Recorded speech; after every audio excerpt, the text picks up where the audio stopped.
আজকের এই ভিডিওটাতে আপনাদের সাথে ফুলের এই পিঠাটা শেয়ার করব। আর এইটার রেসিপিটা যে কতটা সহজ সেটা হচ্ছে আজকের ভিডিওটাতেই আপনারা দেখতে পারবেন। তাহলে চলুন without any delay let's start the video. তো প্রথমে একটা এমন কড়াই নিয়ে নিয়েছি, আর এখানে আমি একদম ভরে তেল দিয়ে দিচ্ছি, একদম ডুবো তেল যেটাকে বলে। তারপর এই যে দেখতে পাচ্ছেন, এটার এক্স্যাক্ট নাম আমার মনে নেই, এটাকে আমরা আজকের ভিডিওতে ধরে নেব স্টিক। এই স্টিকটা আমি বাজার থেকে কিনে এনেছি, তো আপনারা ওটা পেয়ে যাবেন। আর এইটাকে কিন্তু তেলে আপনারা এভাবে ডুবিয়ে রাখবেন যতক্ষণ না পর্যন্ত ব্যাটারটা তৈরি হয়। তো ব্যাটারটার জন্য এখানে আমি নিয়ে নিচ্ছি ডিম। আমি এখানে নিয়েছি হচ্ছে 2টা ডিম। এখন আমি এই 2টা ডিমটাকে একটা হ্যান্ড উইক্সের সাহায্যে খুব সুন্দরভাবে ফেটিয়ে নেব। তারপর এখানে আমার লাগবে হচ্ছে ময়দা। তো আমি এখানে ময়দার কন্টেনার থেকে এই ময়দা একটু নিয়ে নিচ্ছি। আর এই পিঠাটার নাম আমি আসলে জানি না, তো আপনারা যদি কেউ জেনে থাকেন তাহলে প্লিজ কমেন্ট করে আমাকে জানিয়ে দিবেন। তো এখানে আমি দেখতে পাচ্ছেন 1 কাপের মতো ময়দা নিয়েছি। এখন আমি এই ফুল 1 কাপ ময়দাটা এখানে দিয়ে দিয়েছি। আর এখানে আমার লাগবে হচ্ছে চিনি, কারণ আজকের যে পিঠাটা আমি তৈরি করব সেটা একটু মিষ্টি হবে। সো যারা মিষ্টি পিঠা পছন্দ করেন তারা এটা ট্রাই করতে পারেন। আর এই পিঠাটা কিন্তু অনেক মচমচে বা ক্রিস্পিও হয়। তাহলে চলুন বাকিটা শেষ করি। তো এখানে আমি নিয়ে নিয়েছি হচ্ছে চিনি 1 কাপের মতোই নিয়েছি। আর এখানে দুধও নিয়েছি 1 কাপ। ময়দা, চিনি, দুধ সবই 1 কাপ ছিল।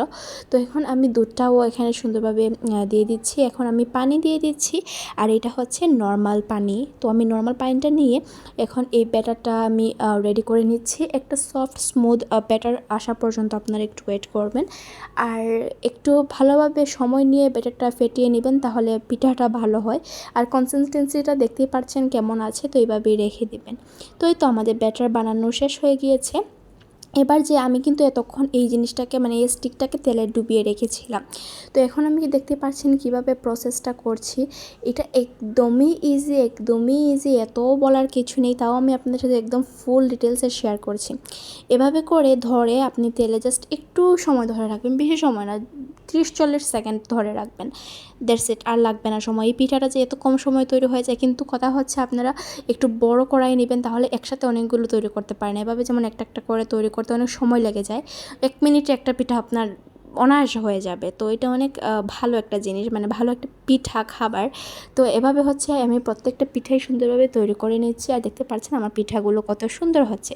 আর আপনারা যখন পিঠাটা তৈরি করবেন, মানে ওই যে যখন স্টিকটা থেকে পিঠার যে কাইটা ছিল ওইটা যখন ছেড়ে আসবে, তখন আপনারা কিন্তু স্টিকটা উপরে তুলে ফেলবেন না। স্টিকটা কিন্তু আপনার তেলের মধ্যে ঠিক ডুবিয়ে রাখতে হবে আরেকটা পিঠা হওয়া পর্যন্ত, না হলে কিন্তু এটা কোনোভাবেই মানে যে ডটা তৈরি করেছিলাম ওইটার সাথে স্টিকটা লাগবে না।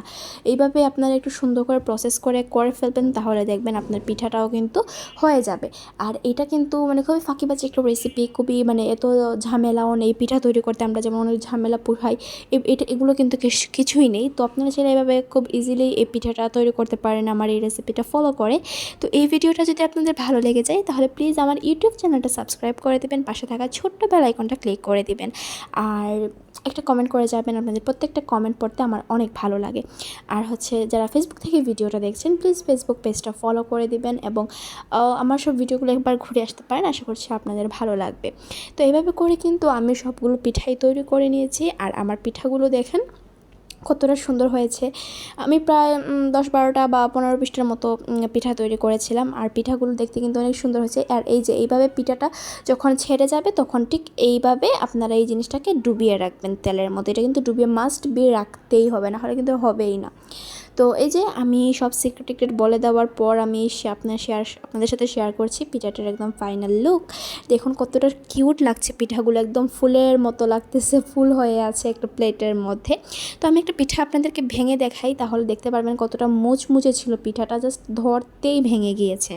তো আশা করছি আজকের রেসিপিটা ভালো লাগছে। আজকের মতো বিদায় নিয়ে নিচ্ছি। আল্লাহ হাফেজ, আসসালামু আলাইকুম।